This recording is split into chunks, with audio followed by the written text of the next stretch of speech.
get a tough night like that, your group's more focused for sure. So the start's really important for our team. And then when you're doing your prep work, you just cut that game off and focus on what they've been doing. A lot of overtime games, a lot of tight games, some wins against good teams. So their game is better than their record. That is true of all of the teams that found themselves at the bottom of the halfway mark, especially if they've been there for a while.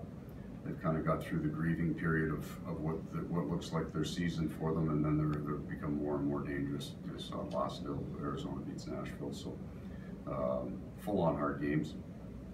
What do you have to watch for with the Sabres? Obviously, Jack Eichel's a pretty dynamic young player, and a player you're familiar with, Evander Kane, looks like he's having a strong season. They've got size and speed.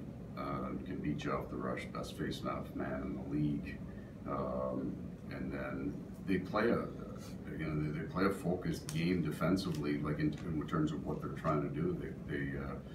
They're not letting you out of the corner easy. There's not a lot of looping in their game. They're trying to play that hard-to-find game. But the rush, I think, is the area that, with that speed, that counter speed, that quickness, they're dangerous there.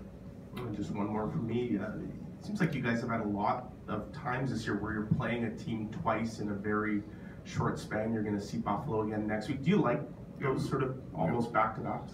We all like that. I think that's a better way. I think you get a better energy level from the two teams. It's not a one-off, and you want to establish your game, and then you want to be able to make adjustments, which is more fun for the coaches.